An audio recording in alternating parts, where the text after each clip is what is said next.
Use your imagination for a minute. What would it be like if the world were always dark?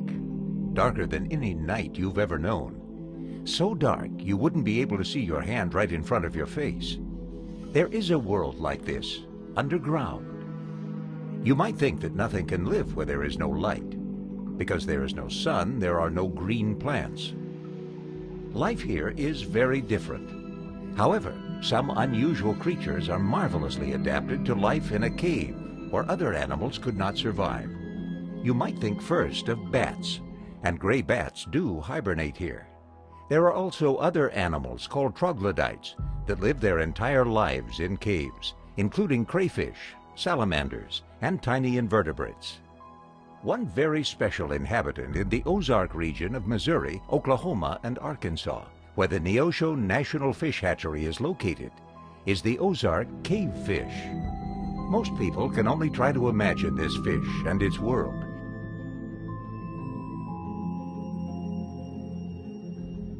Few people have actually gotten to see it.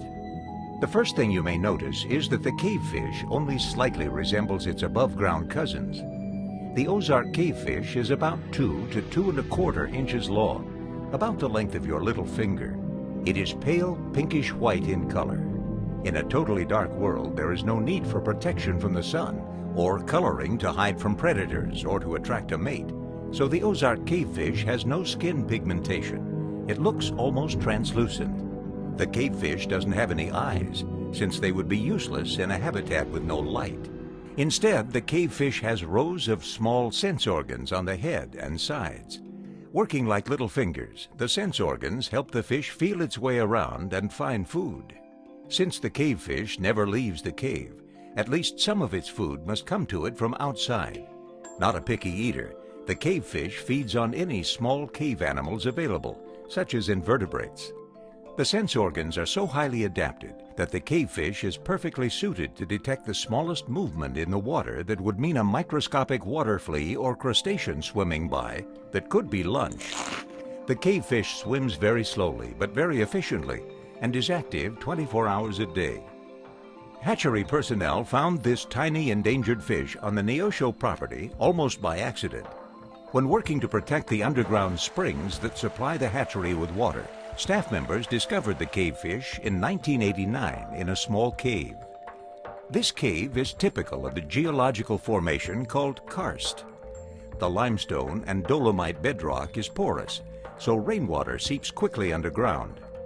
As the rainwater filters through the soil, it absorbs carbon dioxide from decaying plant matter to form a weak acid. The water and debris it carries with it slowly dissolves and erodes the limestone as it moves through the honeycomb of rock.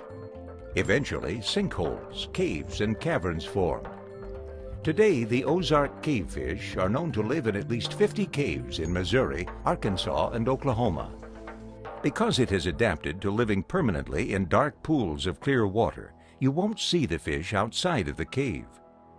The loss of cave habitat and water pollution are the main threats to the survival of the cavefish. Only by protecting cave habitat and preserving good water quality can this fish survive. Neosho National Fish Hatchery helps provide this critical protected habitat.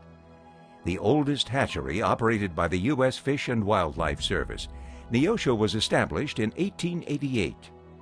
In addition to sports fish production, the hatchery now works to restore and protect the endangered Ozark cavefish.